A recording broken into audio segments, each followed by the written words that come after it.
te salve María, llena eres de gracia, el Señor es contigo. Bendita tú eres entre todas las mujeres, y bendito es el fruto de tu vientre, Jesús.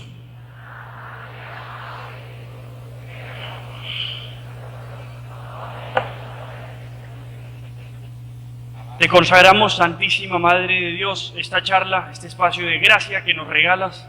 Te ofrecemos cada sacrificio que tenemos en medio de este congreso, porque sabemos que va a llenar de gloria a nuestro Señor Jesús. Te pedimos que no sea yo quien hable, ni que pronuncie las palabras, sino que sea el Espíritu Santo de Dios para que dé respuesta a cada uno de nuestros corazones, para que dé respuesta a nuestros deseos más profundos, a nuestros anhelos interiores. Te pido, Santísima Virgen María, que nos regales tu bendición maternal y especial por medio de esta charla, y que tú, que fuiste obra maestra de Dios, modelo acabado y perfecto de vida cristiana, que por medio de tu corazón inmaculado seamos ungidos por el Espíritu Santo, para que verdaderamente vivamos la pureza y la santidad y seamos un espejo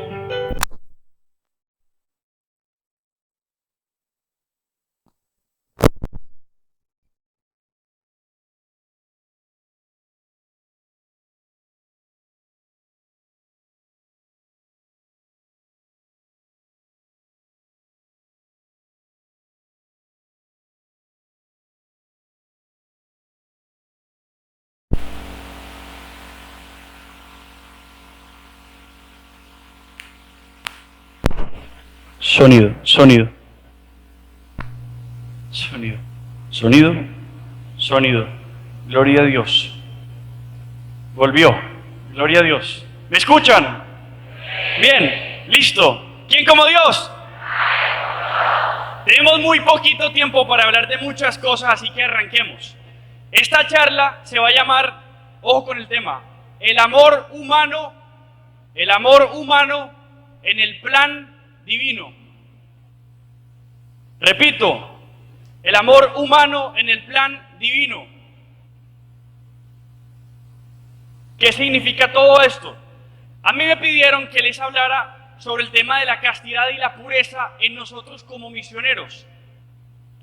Pero entonces resulta que una vez un hombre muy santo que se llama San Juan Pablo II hizo una cosa muy interesante.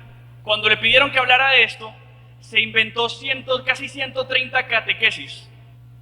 O sea, en unas catequesis que él hacía los miércoles, empezó a dar unas charlas sobre un tema específico. Se llamaba Teología del Cuerpo. No sé si alguna vez han escuchado este tema. Ya de pronto los de Santa Marta, por ejemplo, ya se saben esa película muy bien, porque por allá tuvimos un retiro hace poco de eso.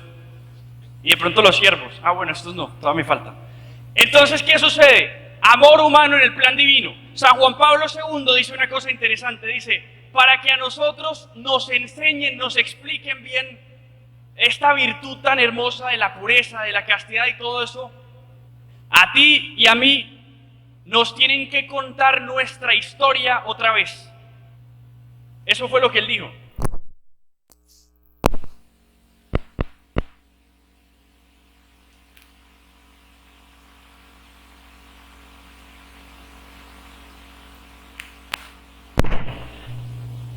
Sonido, sonido, sonido, sonido.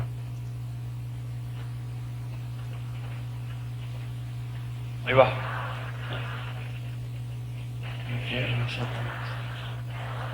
Sonido, sonido. El mundo. Amén. ¿Quién como Dios? Prueba clarísima de que Dios no quiere que el demonio no quiere que escuchen esto, pero Dios sí. Ojo, 3 cosas vamos a hablar de rapidez, 3 cosas muy sencillas. Te vamos a contar tu propia historia de nuevo. Te voy a hacer un contexto de cómo te creó Dios, cuál fue el plan de Dios para tu vida. Amor humano en el plan divino, en el plan de Dios. Entonces empecemos por la primera parte. La primera parte se llama cómo quiso Dios que fueras tú. O sea, cómo te soñó Dios. El sueño de Dios para ti. Esa va a ser la primera parte. La segunda parte se llama cómo fallamos en el sueño de Dios. O sea, cómo no cumplimos ese sueño que Dios tenía para nuestra vida. Y la tercera parte se llama cómo vamos a vivir de nuevo ese sueño de Dios. ¿Entendieron? ¿Están bien? ¿Cómo se llama la primera parte? Eso, el sueño de Dios para ti. Fácil, el sueño de Dios para ti. ¿Cómo te soñó el Señor? La segunda, ¿cómo fallamos ante ese sueño que Dios tuvo de ti? Y la tercera, ¿cómo vamos a hacer otra vez ese sueño de Dios? Bien, vamos por la primera. Resulta que una vez estaba el Señor predicando, se le acercaron unos fariseos y le dicen: Señor, es verdad que uno puede divorciarse, porque resulta que Moisés permitía que se repudiara a la mujer. ¿Se acuerdan de eso? ¿Qué respondió Jesús? Respondió: Moisés se los permitía a ustedes por su dura cerviz, pero en el principio eso no era así. Eso es muy hermoso, esa frase. En el principio no era así. ¿Qué está diciendo Dios ahí? Te está diciendo a ti y a mí: mira, eso como tú estás ahora, eso que hay en tu interior, esa rebeldía al plan de Dios, cuando Dios te creó, tú no eras así. En el principio, así no eras. Entonces vámonos al principio. Es muy difícil saber cómo éramos antes del pecado, o sea, cómo eran Adán y Eva antes del pecado. ¿Por qué? Pues porque nos conocemos ya habiendo pecado. A veces es muy difícil entender eso. Pero uno leyendo el Génesis, Juan Pablo II dice, se puede encontrar con muchas cosas de sus experiencias, de cómo ellos eran, que todavía tienen un eco en nuestro corazón. Todavía queda como un eco de eso que éramos. Génesis capítulo 2, versículo 24, anótenlo. Quiero quedarme en ese detalle. Es bien extraño para nosotros esa parte. Génesis 2, 24, dice que Adán y Eva estaban desnudos y no sentían vergüenza de su desnudez. No reparaban de su desnudez, no se daban cuenta. Eso para nosotros es bastante extraño. Que uno sí mucho se imagina que ellos debieron ser como es, por ejemplo, un bebé. Cierto, que los bebés, pues, si están desnudos caminando por la casa, ni entienden ni se dan cuenta. El Papa Juan Pablo II dice que ni siquiera eso alcanza a explicar lo que significaba.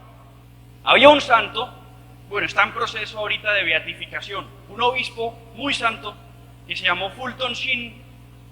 Él daba una explicación de ese tema que a mí me pareció hermosa. Ojo con esto. Él decía, probablemente ese vestido que se mostraba en nuestro Señor Jesucristo en su transfiguración, o sea, esa desnudez que tenían Adán y Eva, probablemente era como el vestido que tenía Jesucristo cuando se transfiguró.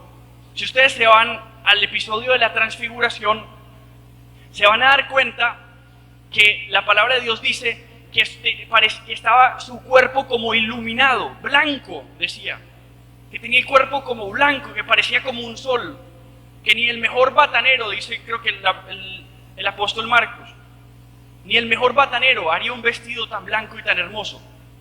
Fulton Sheen dice, probablemente Adán y Eva no era tanto que estaban desnudos, sino que su cuerpo estaba tan lleno de luz, que su vestido era esa gloria de Dios. O sea, era la luz del Señor, era ese vestido que tenía Jesucristo en la transfiguración. O sea, ellos estaban transfigurados. Por eso es que no se daban cuenta de que tuvieran desnudez, porque su vestido era la gloria de Dios. Y eso es muy bonito, porque tiene mucho que ver con una realidad, y es que Cristo, cuando se entrega por nosotros, cuando muere por ti y por mí, lo hace para devolvernos ese vestido. ¿Me explico? Ustedes saben por qué cuando se casan un hombre y una mujer, el hombre va vestido de negro y la mujer va vestida de blanco. Los de Santa Marta no pueden hablar. ¿Saben por qué pasa eso? Efesios capítulo 5, versículo 25. Efesios 5, 25.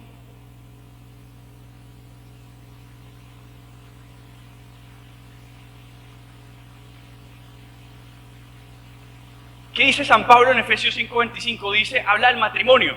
¿Se acuerdan? Que dice, hombres amen a sus mujeres, sean sumisas a sus esposos. ¿Cierto? Eso es todo fuerte para las mujeres. Hombres amen a sus esposas, ¿como qué?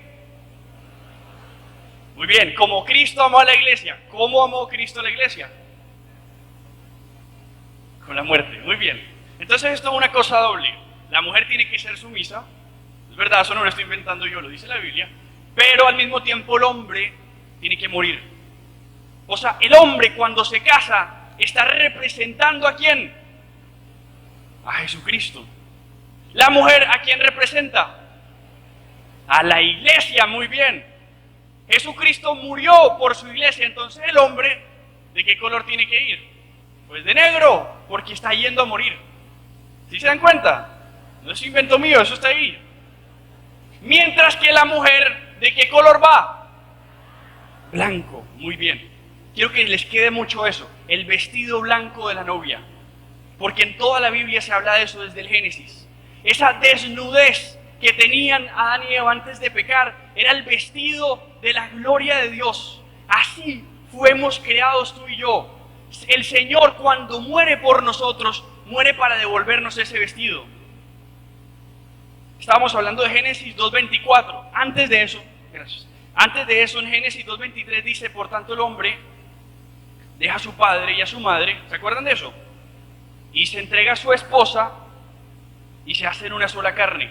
Eso viene antecitos. Después de que pasa eso es que se habla de la desnudez, porque se habla de ese vestido. Ojo, porque eso aplica para el matrimonio, pero también aplica para el matrimonio de Dios con nosotros, la entrega que Dios tuvo por ti y por mí. Dios dejó a su Padre que está en el cielo, dejó a su madre en la tierra, porque apenas inició su vida pública la dejó, se entregó por nosotros que somos su esposa, la iglesia, y se entregó. ¿Dónde se entregó? En la cruz, eso lo dice San Pablo también, se entregó por ella para santificarla. ¿Y qué pasa? Y se hacen una sola carne, ¿cierto? Así termina. ¿Dónde nos hacemos una sola carne con el Señor? Ustedes son muy inteligentes. En la Eucaristía, muy bien. ¿Quién como Dios? En la Eucaristía nos hacemos una sola carne. O sea, el mismo proceso lo vivimos con el Señor. Entonces tengan muy en cuenta esto. Dios cuando nos creó, nos soñó así, vestidos de su gloria. En la iglesia, en la tradición de la iglesia se habla mucho de la deificación. Deificación. Uy, gracias David. Deificación. ¿Qué significa eso? Que Dios quiere hacernos como Él, quiere llevarnos a su nivel. Ustedes han escuchado esa frase de San Luis María de Montfort que dice, María es por gracia lo que Dios es por qué. Por naturaleza. Muy bien, se han leído el Tratado de la Verdadera Devoción, qué bien. ¿Qué significa eso? Que María llegó al nivel de Dios, no porque ella sea Dios, sino que por Dios en su amor, en su gracia, la llevó a su nivel. Eso es muy hermoso, porque Dios quiso eso para nosotros. Lo que Adán y Eva ignoraron antes de pecar es que ellos ya estaban al nivel de Dios. Porque esto es un problema, porque ahí entra el pecado. María es la obra maestra de Dios. María es la mujer vestida ¿de qué? De sol. ¿Cómo es el sol? Pues una claridad absoluta. Otra vez volvamos la transfiguración. ¿De qué estaba vestido nuestro Señor Jesús en la transfiguración? De luz, de sol. ¿Sí ven que todo esto conecta? Todo tiene sentido. O sea, ella es la obra maestra. Por eso a ella le llamamos inmaculada, porque ella no perdió ese vestido. Ella se conservó siendo el sueño de Dios. Y esto es muy importante. Hay un libro de un teólogo muy bueno que nada más y nada menos le dicta los retiros al Papa Francisco. Imagínense ese nivel. Se llama Raniero Cantalamessa. Él tiene un libro que se llama María Espejo de la Iglesia. Resumen, lo que quiere decir él es, María es, la Santísima Virgen, es lo que Dios quiso que tú fueras. Si tú quieres saber cuál fue el sueño de Dios para tu vida, en tu vida, ¿cómo quiso Dios que tú fueras? ¿Cómo me soñaste? Pregúntale eso a Dios. A veces uno tiene crisis, a veces pasa que tienes crisis de identidad, uno no sabe qué quiere, qué es, Señor, yo quién soy, para dónde voy. Mira a la Santísima Virgen, porque ahí vas a ver un espejo de lo que Dios quiere que tú seas. Ella es la mujer vestida de sol, o sea, la mujer que tiene el vestido de la novia. Es la esposa de ¿quién? Del Espíritu Santo, o sea, es verdadera esposa de Dios. Si ven que todo tiene sentido, entonces mientras que nosotros, ¿qué pasó? Pecamos. Entonces ahí vamos al segundo punto. ¿Cómo no fuimos? ¿Cómo fallamos? Fallamos al ser el proyecto que Dios tenía para nuestra vida. Dios te había soñado de una forma y fallamos. Entonces entró el pecado. ¿Cierto? Ustedes han escuchado mucho que la gracia nos transfigura, el pecado ¿qué? Nos desfigura. Eso es muy verdad, eso es muy cierto. Ahí vamos a hablar un poco de esto. Hay 3 definiciones que a mí me gustan del pecado. Esto es muy importante, ojo, ya estamos en la segunda parte. Ojo con esto. Esto es muy importante. Muchas veces a nosotros se nos ha hablado del pecado como la transgresión de una ley divina. ¿Han escuchado eso? Fácil, sencillo, eso lo hemos escuchado mucho. Esa es una definición correcta del pecado. Hay 2 definiciones que a mí me interesan también. ¿Qué pasa? ¿Qué les estoy mostrando a ustedes aquí? Su propia historia. Tú fuiste creado en inocencia, Dios te creó, te deseó de cierta forma, pero pecaste. ¿Cuál es la historia que pasa por tu vida antes de pecar? Eso es lo que quiero que hablemos. Ojo con esto, porque nosotros muchas veces luchamos contra el pecado en el instante ya cuando vamos a pecar, cuando lo tenemos aquí al frente. Ahí es cuando, uy no, tengo una tentación, estoy a punto de pecar. Tú debiste pelear contra eso desde mucho antes. Ese es nuestro error. San Pablo dice, todavía no han dejado sangre en su lucha contra el pecado. Nuestro problema es que nosotros somos muy relajados y peleamos contra nuestras miserias cuando la tenemos aquí al frente. Yo les quiero mostrar un guión de muchas cosas que pasan antes de que llegues a pecar y que de pronto no nos habíamos dado cuenta. Tiene mucho que ver con lo que habló ayer Wilson de la desidia o la asedia. Hay 3 definiciones de pecado. La primera, que a mí me llama mucho la atención, nunca la había escuchado así, es querer apropiarse. Querer apropiarse. Apropiarse, o sea, que me sean propios, asumir propiedad de los dones de Dios. Ya les voy a explicar. Querer apropiarse de los dones de Dios. Génesis capítulo 3. Resulta que el Señor le dijo a Adán y Eva, de todos estos árboles puedes comer, ¿cierto? ¿Se acuerdan? Pero hay uno del que no puedes comer. El árbol de la ciencia del bien y del mal. Eso lo sabemos. ¿Qué sucedió ahí? Que Dios le está diciendo, mira, todo esto es mío, pero está para ti, para que lo uses. Te lo regalo, es tuyo también.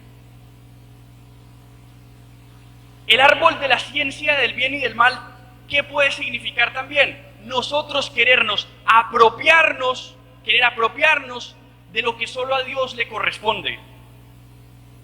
Hay un proceso en nuestro corazón que sucede cuando pasa esto. Hay un proceso en nuestro corazón que sucede ahí. El pecado siempre inicia por la desconfianza. Siempre inicia por la desconfianza. Esto es muy importante. Siempre inicia por la desconfianza. ¿Qué significa eso? Que Adán y Eva tenían todo para ellos.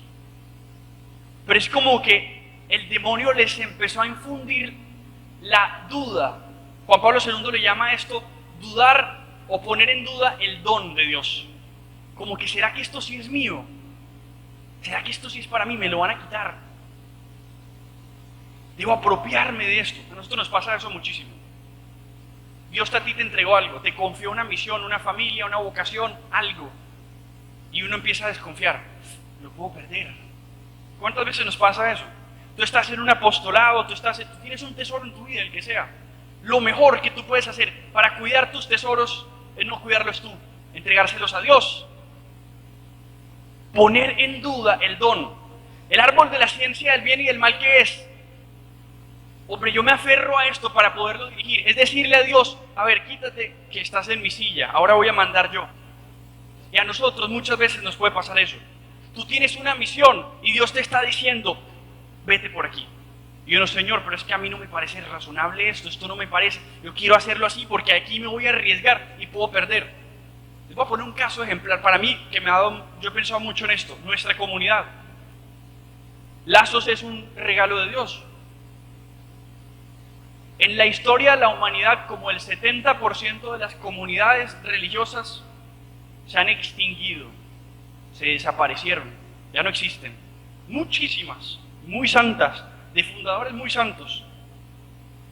¿Qué puede hacer que ésta se conserve o se extinga? Que sea lo que Dios quiera. O sea, que Lazos se mantenga porque Dios la sostenga y no por nuestros esfuerzos humanos. Que nosotros no queramos, ay, tenemos que cuidar, no nos arriesguemos tanto y nos encerremos por miedo a perder. Eso te puede pasar en tu comunidad, en tu localidad, en tu misión, en tu apostolado. Que te aferras tanto a algo que ese es el momento en que lo pierdes. Como cuando quieres apretar un jabón muy fuerte. ¿Qué pasa?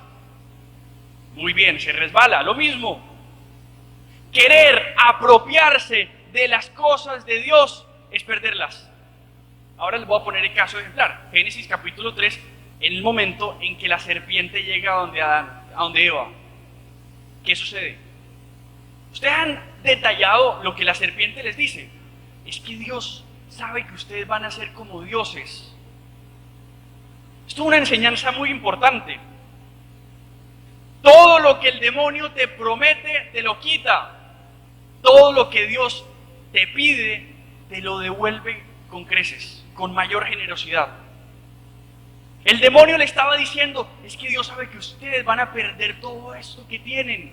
Es mejor que se aferren, que ustedes sean los que lo manejen. Y en la desesperación, en la desconfianza, ¿qué es lo que está ocurriendo en nuestro corazón? Ahí inicia el pecado, porque nos aferramos a las cosas y nos olvidamos de Dios. Nos aferramos a ese árbol y decimos, no me lo va a quitar nadie. Y nos olvidamos de Dios. Eso nos pasa todo el tiempo. Colocamos las cosas por encima de Dios. Dios como un medio para alcanzar algo. Entré a Lazos para tal cosa, para conseguir un trabajo con una persona, para conseguir novia, para conseguir tal cosa. Tengo un ídolo encima y tengo a Dios como un medio. Ese es el inicio del pecado, porque es la desconfianza. En Lazos nosotros, ¿qué hacemos? Todo lo contrario. Consagración total. ¿Qué significa eso? A mí nada me pertenece. Le consagré a Dios, le devolví a Dios todo lo que Él me dio. Eso es lo mejor que puedes hacer. ¿Quién como Dios? Apenas vamos por el primer paso para entrar. Ahí arranca el guión para uno empezar a pecar. ¿Por qué les cuento esto? Porque uno tiene que atacar de raíz. Segundo paso. Segunda definición de pecado. Monseñor Ignacio Munilla, no sé si han escuchado de él. Un obispo muy santo. Es español, obispo de San Sebastián. Él tiene una charla en la que habla del pecado y le pone esta definición: el pecado como distorsión de nuestros deseos naturales. Distorsión de nuestros deseos naturales. ¿Qué significa eso? Que tú tienes un montón de deseos naturales, buenos, sanos, de Dios. Dios los puso ahí para que lo buscaras a Él. Y nosotros, como ya caímos en la primera parte, tenemos una desconfianza ante las cosas. Las cosas creadas son malas. ¿Ustedes qué dicen? ¿Las cosas creadas son malas? Eso es muy importante que sepan responderlo. Las cosas creadas no son malas. ¿Por qué? Porque el demonio no sabe crear, no puede crear. El único creador se llama Dios. El demonio lo único que puede hacer es distorsionar, diluir, dañar la obra que Dios hizo. Los que han dado, por ejemplo, charla en retiros, cuando ustedes van a dar la charla de humildad, pureza y desapego, ustedes hablan de la soberbia y cómo la definen. ¿Qué es la soberbia? Duro. Apetito desordenado de excelencia. Muy bien. ¿La excelencia es mala? ¿Sin nada malo? ¿El deseo distorsionado o desordenado de la excelencia es malo? Claro que sí. Entonces, las cosas creadas, como nos entró la desconfianza ante esas cosas, nos entró la desesperación por aferrarnos a ellas, las deseamos por encima de Dios, se distorsionan nuestros deseos. Ahí inicia el pecado. Específicamente hay uno que me interesa hablarles y es el de la lujuria. Porque la lujuria es un deseo distorsionado, según este obispo, Monseñor Murilla, un deseo distorsionado de la unidad. Eso suena raro. Uno podría decir del amor. Es un deseo desordenado de amor. Un deseo desordenado de unidad, le llama él. Es decir, tú tienes un deseo natural en tu corazón de unidad, de unión. Pero ese deseo se puede distorsionar cuando lo colocas en las cosas y no en Dios primero. El primer descubrimiento que tú tienes que tener en tu vida es que Dios es el único que te completa. Las personas no te complementan, las cosas no te completan. Las cosas no te completan, solo Dios te completa. Las personas, las cosas te complementan. Son una añadidura. Solo Dios completa tu corazón. Solo el que creó tu corazón es capaz de satisfacerlo. ¿Por qué les digo todo eso? Porque la unidad debe estar en Dios. O sea, nuestros deseos naturales deben descansar en Dios. Si no están descansados en Dios, ¿qué sucede? Que los descansamos en las cosas y nunca van a estar descansados. ¿Se acuerdan lo que dice San Agustín? Nos hiciste Señor para ti. ¿Qué dice después? Y nuestros corazones estarán, ¿qué? Inquietos hasta que descansen en ti. O cuando él narra su conversión, dice eso: tarde te amé, hermosura tan antigua y siempre nueva. Tú estabas dentro de mí, yo estaba fuera. Yo, deforme, decía él como era, te buscaba en todas las cosas que sin ti no existirían. ¿Qué está diciendo San Agustín ahí? Mis deseos estaban desordenados porque las colocaba en las cosas. Y cosas que tú creaste, cosas que no existirían si no las hubieras creado tú, primero debieron descansar en ti. ¿Cuál es el proceso dentro de tu corazón que está sucediendo ahí, en ese momento? Se llama división interior. División interior. Es el segundo paso. Tú empiezas en la desconfianza y luego empieza en ti una división, porque te empiezas a aferrar a las cosas, a las personas, a lo creado, y te olvidas de Dios. Y entonces dices como San Pablo en la carta a los Romanos: mi proceder no lo comprendo, dice él, mi proceder no lo comprendo. ¿Cierto? Hago el mal que no quiero hacer y dejo de hacer el bien que quiero hacer. ¿Por qué? Porque estoy dividido por dentro y eso nos pasa. Entonces, ¿por qué les estoy diciendo todo esto? Porque nosotros muchas veces, como misioneros, estamos en nuestro camino por la gracia de Dios, peleando al final de la línea. Tercera definición del pecado. Tercera definición del pecado: transgresión de una ley. Ahora sí. Entonces es cuando ya estás con el pecado aquí al frente y ahí es cuando vas a empezar a pelear. Entonces uno ya está lleno de desconfianzas, alejado de la luz de Dios, no veo a Dios, corazón dividido, desesperado por las cosas. Te quitaron la fe, te quitaron los sacramentos, te quitaron cómo te defiendes. Eres presa fácil para caer en el pecado. Nosotros peleamos aquí y debemos pelear por acá, cuando nos está atacando el demonio desde hace rato con la desconfianza. cuando nos está atacando el demonio desde hace rato, colocándonos ilusiones, fantasías. Nos está colocando espejos y otras cosas para desconcentrarnos de los ojos de Dios. ¿Por qué se ahogó San Pedro cuando estaba caminando sobre el agua? Porque dejó de mirar a Dios. La Biblia dice que empezó a mirar las olas enormes que se venían sobre él y se empezó a ahogar. Al principio se emocionó porque vio a Dios caminar sobre el agua. Yo también puedo y caminó.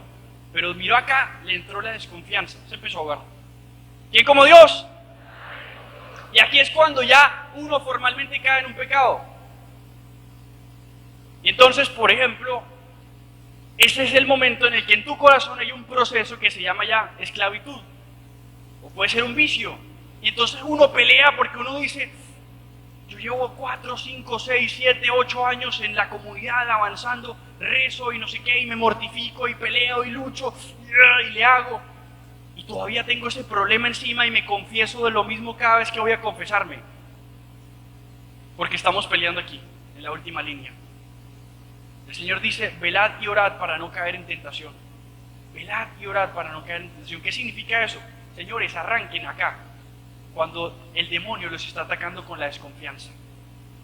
Ahí es cuando ustedes tienen que arrancar. Porque si no, en la transgresión de la ley, ya cuando tienes el pecado al frente, ya eres presa fácil. Es muy difícil echarse para atrás. Tuviste que empezar desde aquí. Tienes que cultivar, por ejemplo, la virtud. Entonces, vamos por dos partes. La última parte. ¿Cómo voy a vivir el sueño de Dios? Esta es la parte más hermosa. Esta es la parte más linda. Nosotros somos católicos, ¿por qué? Porque Jesucristo se encarnó, se hizo hombre para salvarnos. Dios nos vio esclavos de nuestros pecados. ¿Se acuerdan? ¿Ustedes han escuchado el pregón pascual? ¿Han escuchado el pregón pascual? Es hermoso. Hay una parte muy bonita que dice, por rescatar al esclavo entregaste al hijo. ¿Se acuerdan de eso? Por rescatar al esclavo entregaste al hijo, le dice Dios. Eso hizo el Señor. Entonces aquí arranca algo que se llama la redención del cuerpo. Este es el inicio para volver a empezar nosotros a salir del pecado. La redención del cuerpo. San Pablo en Romanos 8:23 dice, nosotros lloramos por la redención de nuestros cuerpos. Nosotros lloramos por la redención del cuerpo, dice San Pablo. Y entonces Jesús se encarna, se hace hombre, viene aquí a la tierra a rescatarte. Tú estás secuestrado por el pecado. Y el Señor se inventó una misión para sacarte del secuestro. Eso hizo Jesús. Y Jesús tiene dos formas especialmente para rescatarte. Dos formas para rescatarte. Se llaman la fe y los sacramentos. Para iniciar el rescate, el Señor inicia ese rescate con estas dos cosas. Y aquí hago un paréntesis importante. Si hoy tú como misionero tienes una atadura, una esclavitud con la que has venido luchando desde hace mucho tiempo, San José María Escrivá de Balaguer dice, ser santo consiste en empezar siempre otra vez, en aprender a empezar de nuevo. Tú estás hoy en este momento de tu historia, el momento en el que el Señor viene aquí a rescatarte. Por eso te trajo aquí. De pronto estás en una crisis, de pronto algo pasó en este guión que tuviste, de pronto caíste en algo, de pronto estás en una herida, estás casi a caer, bajaste la oración, hay desconfianza en tu vida. Aquí estás para volver a empezar. O sea, sea este el momento para de pronto Dios hablarte al corazón y decirte, vuelve a empezar. Donde sea que hayas quedado antes de venir a este congreso, empieza otra vez. Si en algún momento tuviste tu primer amor y eras el campeón de la comunidad que se echaba al hombro 10 apostolados diarios, y ahorita a duras penas vas a formarte, vuelve a empezar. El Señor te está diciendo eso hoy, vuelve a empezar. ¿Cómo hago para volver a empezar si hay tanto por hacer? Inicia por esto, sacramentos y fe. De eso habla Raniero Cantalamessa, del que les hablaba ahorita. Él dice, nosotros tenemos dos formas para aferrarnos, acogernos a la gracia de Dios, de la santidad de Dios, para llenarnos de esa santidad de Dios de nuevo, o sea, el vestido del que hablábamos. Primero, la fe. Entonces Jesús se encarna y en Mateo capítulo 5, su primer discurso. ¿Cuál fue el primer discurso del Señor? Las bienaventuranzas, el sermón de la montaña. Y empieza otra vez a reconquistar nuestros corazones. Empieza a darnos su palabra. Empieza a decir, bienaventurados los puros de corazón, porque ellos verán a Dios. Empieza a hablarte al corazón. Bienaventuranza, ¿qué significa? Viene del griego makarios, significa felicidad. Él está hablándote a ti, a tu felicidad. Él está diciéndote, como hablábamos ayer. Ayer Wilson, ¿qué decía? Dios quiere tu felicidad y muchas veces nosotros nos convencemos de que somos unos desgraciados. Perdónenme la palabra, muchas veces nosotros nos convencemos de que Dios nos odia. A veces no lo decimos expresamente, pero muchas veces nos convencemos de que Dios nos está haciendo la vida imposible. Y eso mata nuestra fe porque nos da desconfianza y ahí arranca el camino del pecado. Jesús llega a recobrar la confianza de nuevo. Él llega como un esposo, por así decirlo, a ti, a reconquistarte, a devolverte la fe. Esa fe que es confianza en Él de nuevo. Si el inicio del pecado era ¿qué? La desconfianza, el inicio de la gracia de Dios, del sueño de Dios, va a ser ¿qué? La confianza, la fe. Ahí arranca. ¿Y cómo recobramos la confianza? Por medio de la palabra de Dios, especialmente. Escuchar a Dios, eso es la oración. Porque la oración no es solamente nosotros hablarle, es dejar que Él nos hable especialmente. Nunca la oración es un monólogo, siempre es Dios hablándome al corazón, especialmente en leyendo la palabra de Dios. Leyendo la palabra de Dios. Y al mismo tiempo acercándonos a los sacramentos, que los santos comparaban los sacramentos con el agua. Si ustedes leen el Evangelio de Juan, hablaba mucho tiempo de eso, del agua, como los sacramentos que te bañan. ¿Cierto? La mujer samaritana, por ejemplo, que es bañada con agua. ¿Cierto? Si tú supieras quién está pidiéndote beber, tú me pedirías a mí. Todo el tiempo Jesús habla del agua en el Evangelio de Juan. Por ejemplo, hay una que me gusta mucho, que es muy bonita, cuando hay un ciego de nacimiento y Jesús coge saliva y la combina con la tierra. ¿Se acuerdan de eso? Y se la pasan los ojos, eso es extraño. Eso da como, la primera vez que lo leí me dio como un poquito de asco. Yo, ¿por qué coge saliva? Pues coja agua normal. Cogió saliva, es muy bonito porque es agua de Él, es su gracia. Y la tierra, ahí, a ver, ¿de dónde fuimos creados nosotros? Génesis. De la tierra, muy bien. Entonces el agua que es su gracia, tocando la tierra que somos nosotros, nuestra miseria, es el Señor restaurándonos, creándonos de nuevo. Amén. ¿Quién como Dios? Ya ven por qué el demonio no quería que habláramos de esto.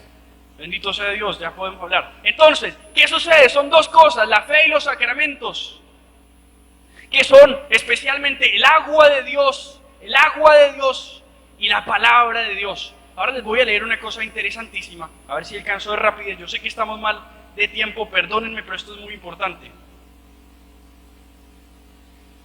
Bueno, no se alcanzó a leer. ¿Quién tiene Biblia? Abran sus Biblias y busquen Efesios 5:25.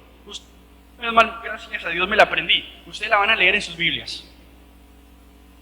En Efesios 5:25 dice una cosa interesantísima.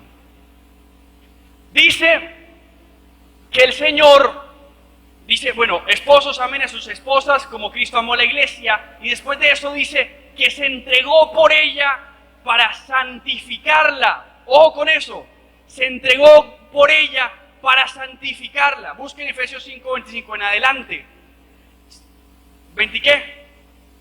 26, es esa parte creo, ya es más adelante. Se entregó por ella para santificarla. ¿A qué le suena eso? El esposo que deja a su padre y a su madre, se entregó a su esposa, murió a sí mismo, se entregó por ella para santificarla. ¿Santificarla qué es?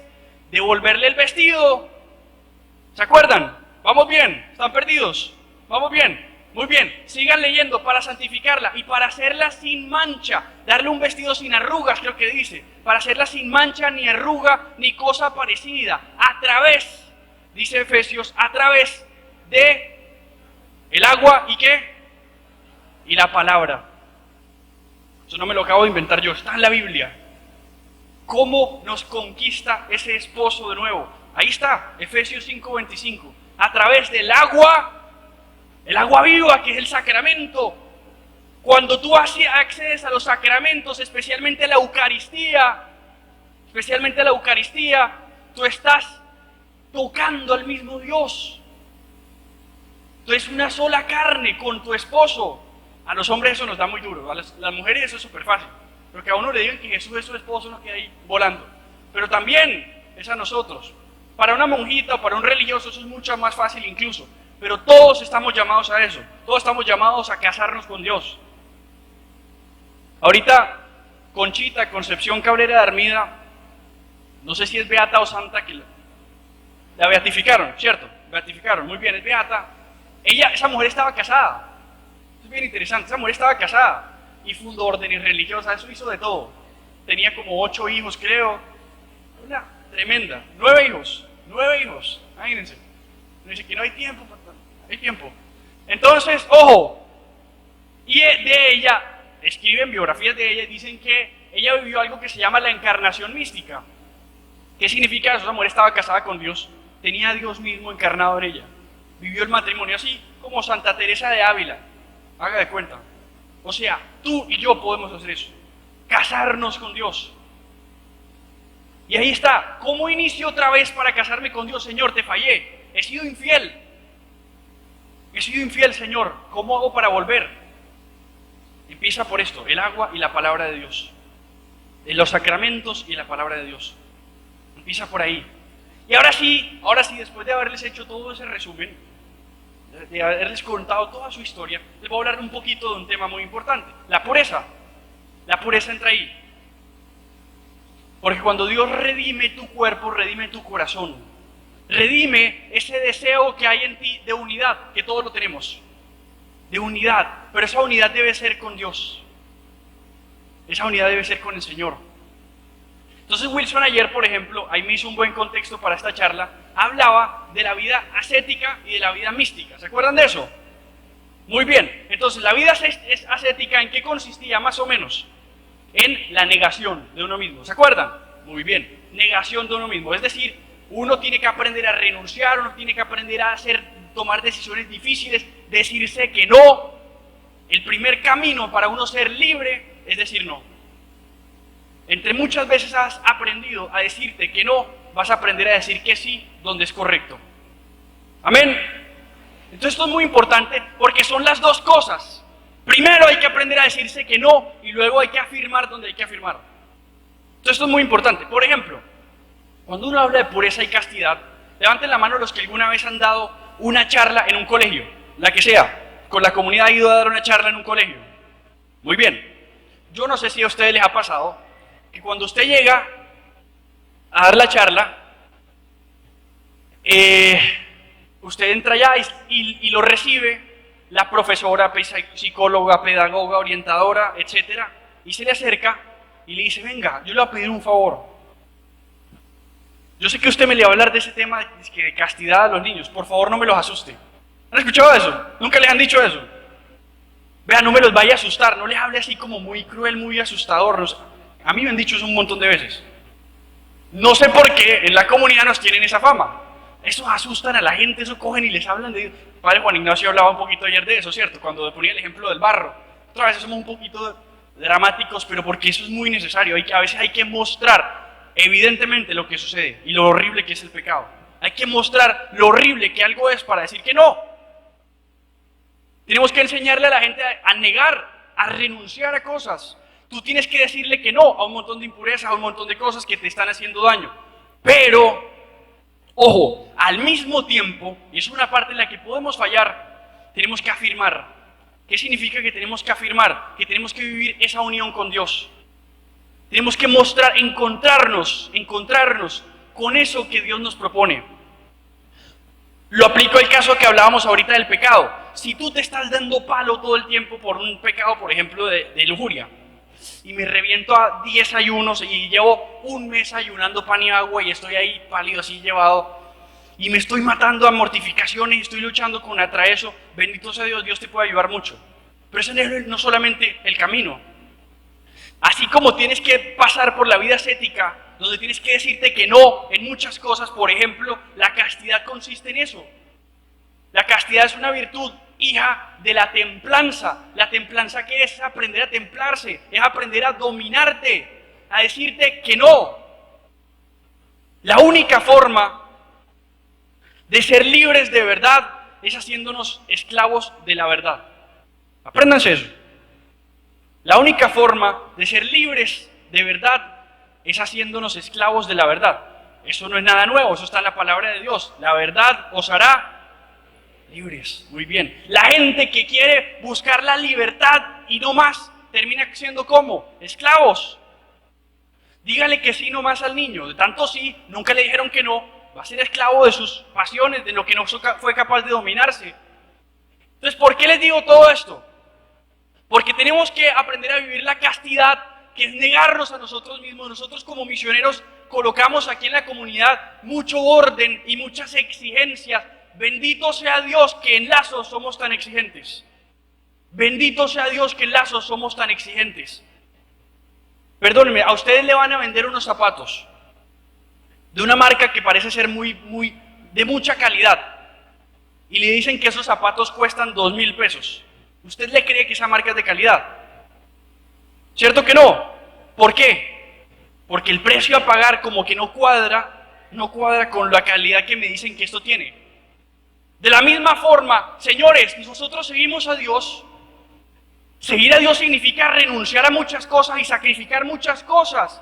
Si a nosotros en la comunidad nos dijeran que todo es tranquilo, relajado, no tienes que sacrificarte nada, no te preocupes, no tienes que renunciar a nada, ¿saben qué va a pasar? Que nosotros no vamos a valorar el tesoro que tenemos.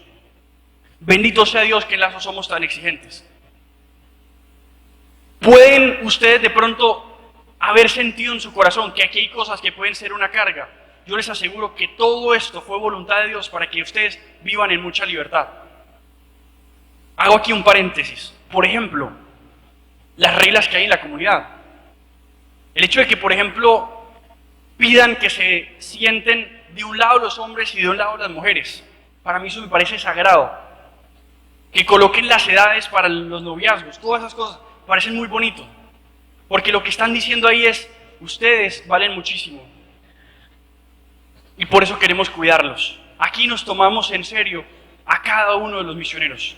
Y hago un paréntesis ahí, ojalá, de pronto ahorita después del almuerzo, que volvamos, nos organicemos muy bien los hombres de este lado y las mujeres de este lado. Un paréntesis nomás, me parece muy necesario. Para que, bueno, ya los que están casados, pues ya eso es otro cuento, pero porque sí es muy necesario, porque a veces los jóvenes, si nosotros no cuidamos esos detalles, les podemos estar haciendo daño. Ustedes son unos radicales, rayados para nada. Cantidades de personas agradecen después, cuando están casados, que se les cuidó en la comunidad cuando fueron jóvenes. ¿Quién como Dios? Pero así como decimos que no a un montón de cosas, decimos que sí al amor verdadero, a la unión. Y aquí viene lo más importante, la pureza. La pureza consiste especialmente, dice Juan Pablo II, en esa unidad plena con Dios. Él dice, hay una pureza que es negativa, dice Juan Pablo II, y una que es afirmativa. La negativa es la ascética, donde tienes que negarte, ya hablamos de eso, pero hay otra que es casi un don del Espíritu Santo, dice él. Miren esto es muy importante. Juan Pablo II, y esto nos va a ayudar a nosotros misioneros para manejar bien el tema de la pureza, porque muchas veces estamos dándonos golpes de pecho y no puedo mirar para ningún lado y no puedo hacer nada y una vez se puede enloquecer con eso y se puede hacer daño. Para sabernos ordenar, tenemos que entender la pureza, lo que llama Juan Pablo II, pureza carismática. Anoten eso, pureza carismática. Eso no me lo estoy inventando yo, está en la teología del cuerpo de San Juan Pablo II. ¿Qué es eso de pureza carismática? Juan Pablo II explica que hay un don del Espíritu Santo. ¿Cuántos dones del Espíritu Santo hay? 7, muy bien. Hay uno que se llama el don de la piedad. ¿Han escuchado ese? ¿Cierto? El padre Juan hablaba ayer del don de la piedad, que es muy necesario entre nosotros. Juan Pablo II dice que el don de la piedad es el don del Espíritu Santo que nos confirma en la pureza de corazón. Ojo que esto es muy importante. Si usted tiene problemas con temas de lujuria, lo que sea, aquí está la cura para esto. El don de la piedad, del Espíritu Santo. ¿Qué significa piedad? ¿Qué significa ese don de la piedad? Uno lo podría resumir en esta frase: reverencia ante un misterio de Dios. Repito, reverencia ante un misterio de Dios. Reverencia ante un misterio de Dios. Eso es el don de la piedad. ¿Por qué tiene que ver el don de la piedad con la virtud de la pureza? San Pablo en 1 Corintios, creo que es capítulo 6, dice lo siguiente, dice: ustedes no saben que sus cuerpos ¿son qué? Templos del Espíritu Santo, y que ustedes no se pertenecen. Eso es muy importante. Y en otra parte dice: esta es la voluntad de Dios, dice él. La voluntad de Dios es vuestra santificación, vuestra santidad, dice. Que cada uno, dice San Pablo, que cada uno lleve su propio cuerpo con santidad y reverencia, o respeto le llama él. Lleven sus cuerpos con reverencia.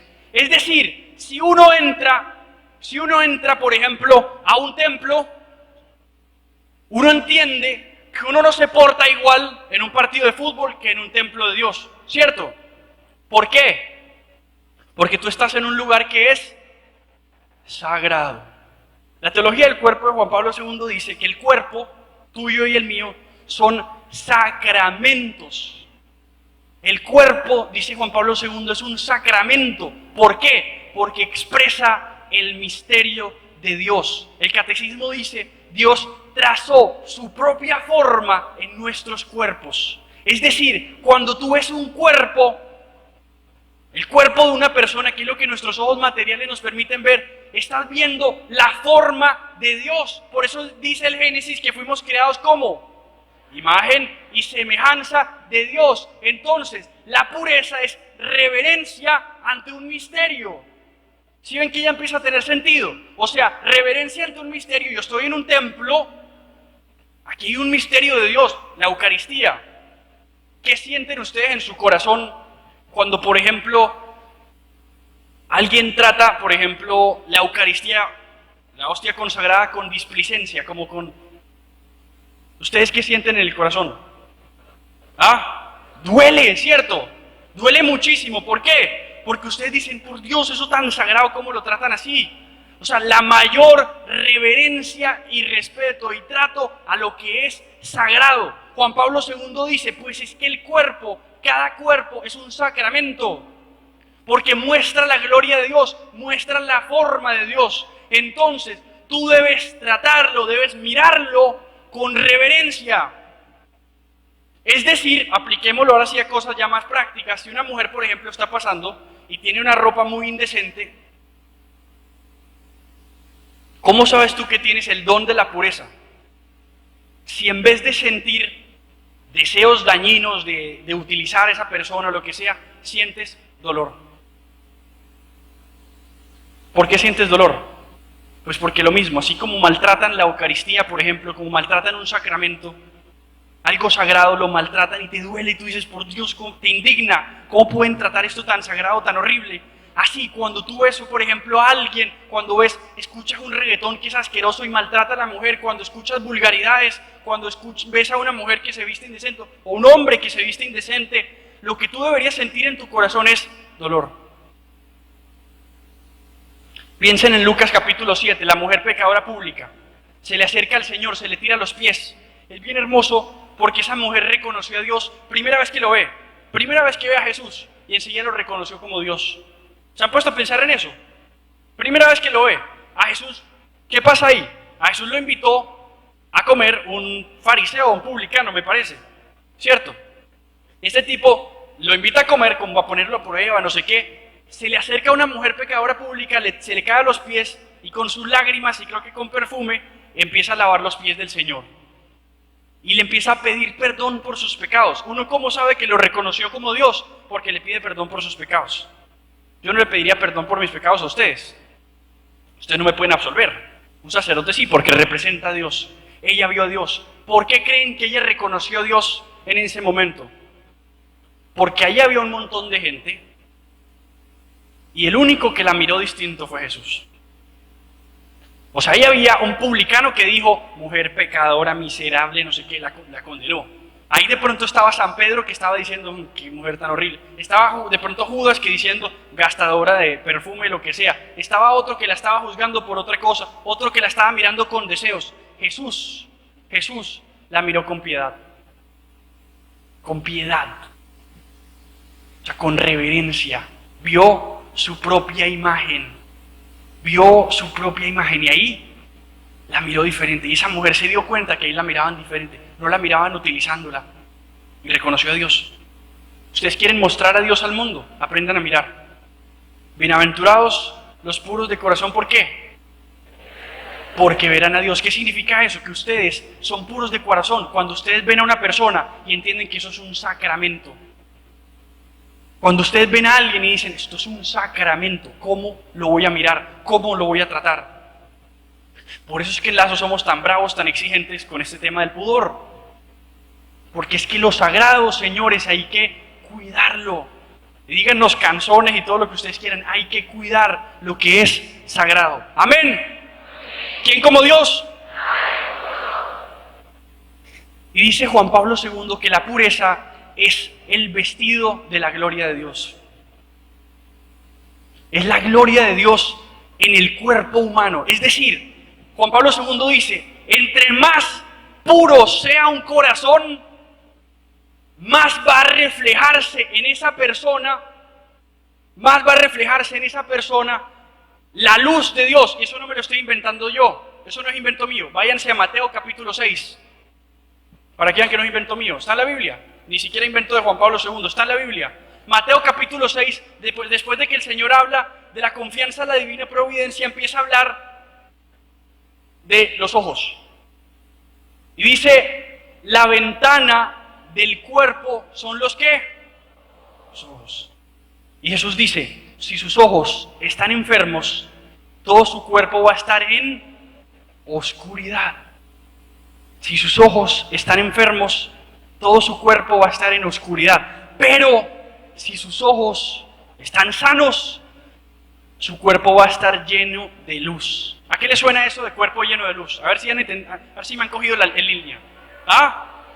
Al vestido del Génesis, muy bien. ¿Sí ven que todo está conectado? Unos ojos puros reflejan la luz de Dios. María Santísima, que tenía ojos purísimos, pues ella era mujer vestida de sol, era un sol andante. Me parece muy bonito porque nuestra camiseta tiene como un sol aquí. Es que a ella es a la que nosotros buscamos imitar. Tu cuerpo va a estar lleno de luz, vas a tener ese vestido entre más puro seas, entre más mires a cada persona como un sacramento, aprendas a reconocer lo que es sagrado. Amén. ¿Quién como Dios? Y un último punto, ya terminando. Yo sé que ustedes han hecho un sacrificio tremendo y Dios los va a recompensar enormemente por este sacrificio. Yo sé que tienen hambre, todos tenemos. Para terminar, Dios quiere casarse contigo. Anoten eso. Dios quiere casarse contigo. Eso es para todos los que están aquí. Todos. A todos nos habla el Señor esto. Dios quiere casarse contigo. ¿Cómo es el sueño de Dios para tu vida? Lleno de luz, con ojos puros. Dios quiere casarse contigo. Acuérdense que hablábamos de que la lujuria es un deseo distorsionado ¿de qué? De unidad. Muy bien, Fredo. De unidad. Dios quiere casarse contigo para que tú no busques en la lujuria lo que no tuviste que haber buscado desde un principio, para que tú te sientas completo. Miren, ¿cómo se quita la desesperación ante tantas cosas? En la unidad con Dios. La unidad con Dios quita el afán. Cuando una persona, por ejemplo, está sufriendo, ay, me dejó el tren y no sé qué, ya tengo 82 años y nada que llegue a la persona indicada, ¿cierto? Confía en Dios. Lo que pasa es que también no puede quedarse quieto. Pero el punto es que Dios quiere casarse contigo. Cultiva. Esto especialmente es para las mujeres, porque hay una cosa con las mujeres. Y es que al nivel que se coloquen las mujeres, esto lo decía Fulton Sheen, los hombres tienen que aspirar a llegar ahí. Lo que el feminismo radical ha destruido en nuestra sociedad es que a las mujeres les dijo, no coloquen ningún nivel. ¿Quién dijo que los hombres son los que tienen que abrir la puerta y conquistar a la mujer y todo ese cuento? Pues que las mujeres conquisten a los hombres también. Eso está mal. Y si usted dice eso afuera en la calle, le van a decir que usted es un sexista y un no sé qué, y un machista y un montón de cosas. Pues que nos digan eso. ¿Qué le vamos a hacer? Se llama reconocer la biología humana. Los hombres son hombres y las mujeres son mujeres. Bendito sea Dios, así nos creó. Y los hombres tienen una particularidad natural y las mujeres tienen otra. En la noche hablamos de eso. El punto es que los hombres tienen un deber en ese tema. El hombre es el que tiene que, por ejemplo, conquistar a la mujer. Es obligatorio. O sea, por la naturaleza del hombre está inscrito que debe ser así. El hombre tiene que entrar al castillo, matar al dragón y rescatar a la princesa. Esa es la naturaleza del hombre. De la mujer es quedarse quieta, esperar y ser exigente. Pero ¿cómo es exigente una mujer? Viviendo la virtud. Ahorita decíamos que la pureza refleja a Dios. ¿Cuál es el paso para uno dejar la vanidad, por ejemplo? Para las mujeres, pero también aplica para los hombres. Número 1, deje de mirarse al espejo. Pero número 2, viva la pureza, porque no hay mayor belleza que la pureza. Una persona pura de corazón no tiene que estarse reventando maquillaje. Eso lo dijo la Virgen en Meyugori. Ella decía, yo soy hermosa porque amo mucho. Si ustedes amaran más, no tendrían que mirarse tanto al espejo, decía ella. ¿Por qué les digo todo esto? Porque la mujer tiene que llegar a un nivel de virtud muy alto para que el hombre diga, nos tocó hasta allá arriba. El feminismo destruyó todo eso y los hombres quedaron ahí sin saber qué hacer. Además que a los hombres también los dañaron con otra cosa que se llama la pornografía, especialmente a los hombres, pero también a las mujeres. Hoy en día hay un montón de hombres que perdieron, entre miles de daños que tiene la pornografía, hay uno muy grave, que no se habla mucho. La pornografía le quitó a los hombres la capacidad de ser valientes. Esto es bien extraño, pero es así. ¿Qué pasa? Los psicólogos dicen que valentía consiste no tanto en no sentir miedo y todo eso, porque al final todos sentimos miedo. La valentía consiste en atreverse a exponerse ante la vulnerabilidad. Repito, atrever a exponerse ante la vulnerabilidad. Les pongo un ejemplo. Digamos que a mí me da mucho miedo levantarme aquí y hablarle a ustedes. En efecto, me da mucho miedo, por ejemplo. Entonces yo estoy aquí hablándoles a ustedes y a mí me da mucho miedo. El hecho de que yo me exponga aquí a que de pronto me resbale o me caiga o una cosa así y haga el ridículo, eso dice, hombre, hice algo valiente. Bendito sea Dios. ¿Me hago entender con eso? Así, por ejemplo, cuando un hombre va a conquistar a una mujer, le toca exponerse ante una vulnerabilidad. ¿Por qué? Porque es muy probable que el hombre de pronto llegue y le diga a la niña, la quiera conquistar, le diga, y la niña coja y le responda, mira, pues tú eres una persona muy amable, tú eres muy buena gente, ¿cierto? Pero yo tengo como un hermanito en Cristo, soldado caído ahí, qué pesar. Murió, ¿cierto? Pero eso hace parte, eso es importantísimo. ¿Por qué? Porque el hombre tiene que hacer eso. O sea, eso es parte de la naturaleza del hombre. Atreverse a que lo rechacen. Atrever a tomar la decisión. ¿Cierto? Ya cosa distinta son los gallinazos, pues, que le caen a mil al mismo tiempo. Eso sí es un defecto también. Y una impureza y un impudor muy peligroso. ¿Por qué la pornografía dañó eso? Porque la pornografía le está dando un mensaje al cerebro de la persona que con un clic puede acceder a una mujer. Sin tener que exponerse a ese sacrificio, a ese miedo de que le digan que no. ¿Me hago entender?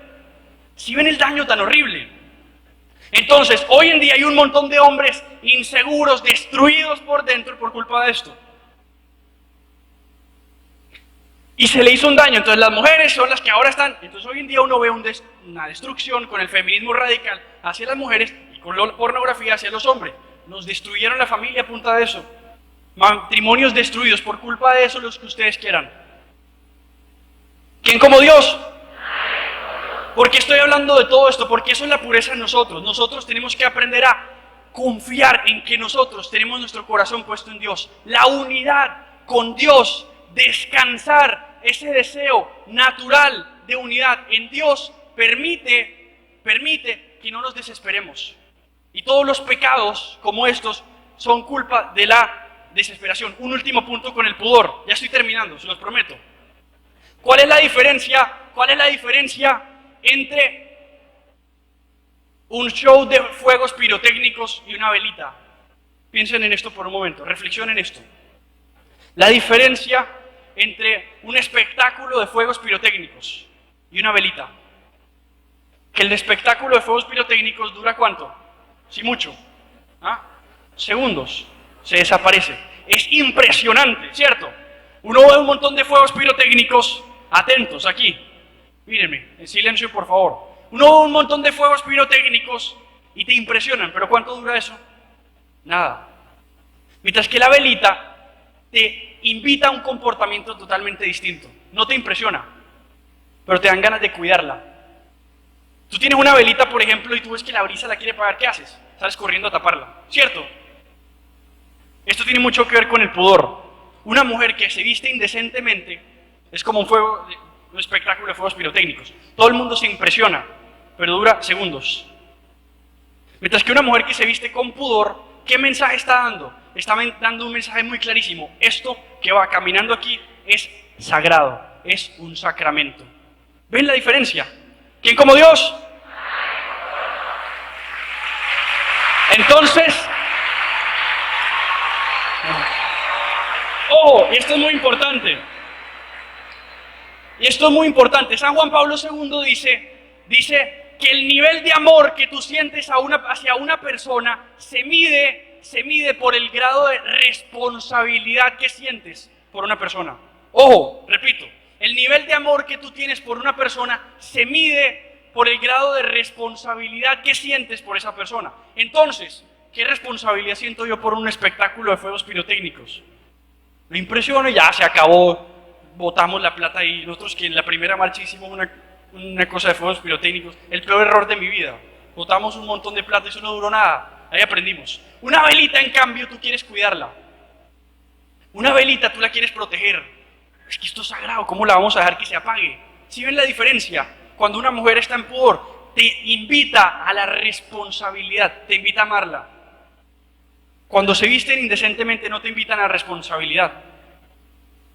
Te invitan al espectáculo, pero eso se muere enseguida. ¿Quién como Dios? Entonces, Dios quiere casarse contigo. ¿Qué es lo que nos falta, señores? La respuesta no está en otro lado, está en este carisma que Dios, por su providencia y su amor, nos regaló. Desde el Antiguo Testamento, la palabra consagración tenía un significado muy valioso. La palabra matrimonio antes no existía. Se hablaba de alianza. Hay un término que se llama berit, alianza. Entonces, por ejemplo, si ustedes leen el profeta Oseas, que no sé si saben, pero el profeta Oseas tiene mucho que ver con la comunidad. ¿Sí saben por qué? Porque hay una parte en la que el profeta Oseas habla de cómo Dios lo atrajo, cómo Dios atrajo a Efraín, creo que dice. ¿Sí, es cierto? ¿Cómo dice que lo trajo? Con lazos de amor, muy bien. ¿A qué le suena lazos de amor? A unidad, señores. Unidad. En nuestra comunidad nosotros tenemos una fórmula hermosa para casarnos con Dios. Digamos que nuestros votos de matrimonio son la segunda oración del consagrado. ¿Cuál es esa? Consagración de sí mismo a Jesucristo por medio de la Santísima Virgen María. Esos son nuestros votos de matrimonio, señores. Oseas, el mismo profeta Oseas, hay una parte, ustedes saben la historia de Oseas, es bien interesante, ya voy a terminar, se los prometo. La historia de Oseas es muy interesante porque Dios le dice que se case con una mujer que se prostituía, se llamaba Gomer, ¿se acuerdan de eso? Entonces, ¿qué le pasa a esta mujer? Oseas, Dios le dice, cásate con esta mujer porque yo te voy a mostrar cómo me siento yo con mi pueblo, que yo debí casarme con mi pueblo, pero mi pueblo se ha prostituido, me ha dejado tirado. Y hay una parte en la que Dios le dice a su pueblo, le dice una cosa muy hermosa, dice, voy a desposarme contigo en la fidelidad. Dice así, voy a desposarme contigo en la fidelidad. Eso tiene que ver con la consagración. De hecho, en el Antiguo Testamento había una consagración, se llama la consagración del nazireato. Sansón era un consagrado. Haga de cuenta, para Sansón lo que era el cabello es nosotros la medalla. Lo mismo, él era un consagrado. Entonces, ¿qué sucede? Que nosotros nos consagramos. Ese acto de consagración es nuestra unión con Dios. Es nuestro matrimonio con Dios, señores. Aquí estamos casados con Dios. Y en la Eucaristía vivimos eso de hacernos una sola carne con el Señor. Para que así, ella, que es la que se casó de primera, nosotros la imitemos.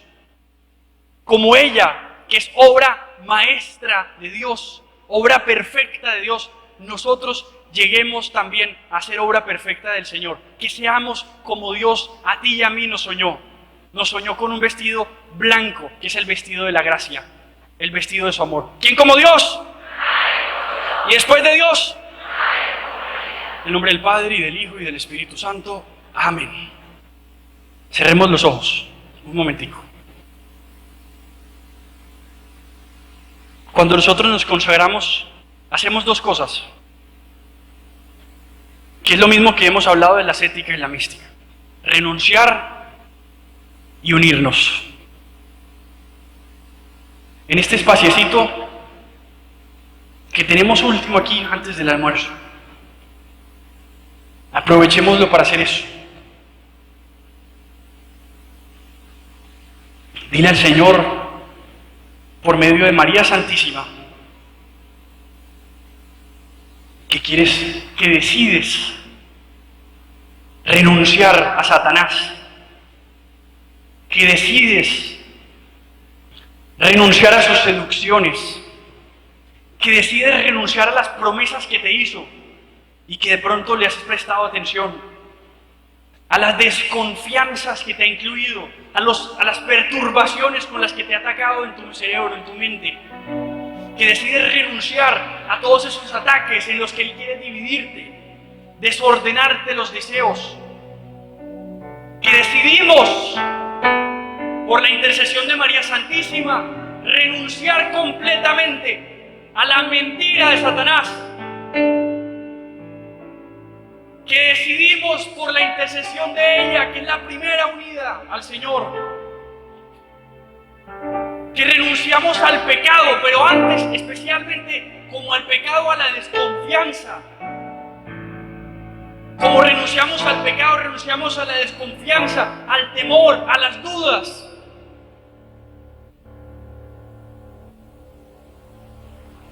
Que renunciamos a la sed y a la tristeza, especialmente esa tristeza que es voluntaria, que muchas veces consentimos porque nos sentimos cómodos en ella y que nos hace muchas veces presa de tentaciones.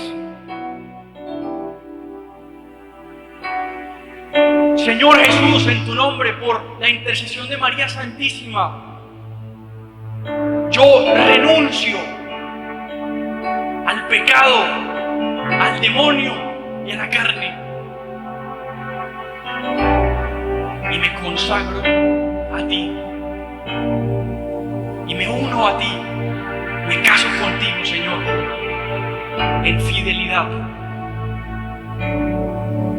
Aunque esa palabra fidelidad de miedo, de temor, porque uno se conoce y sabe lo miserable que es, pero es que es el Señor el que te va a hacer fiel, ¿no?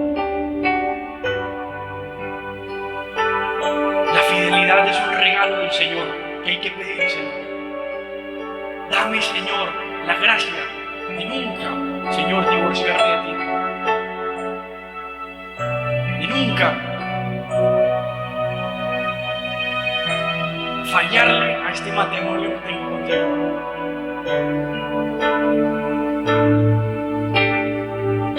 He aquí el esclavo de la esclava del Señor.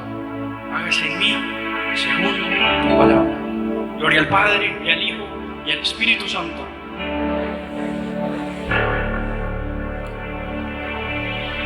En el nombre del Padre, y del Hijo, y del Espíritu Santo. Amén. ¿Quién como Dios?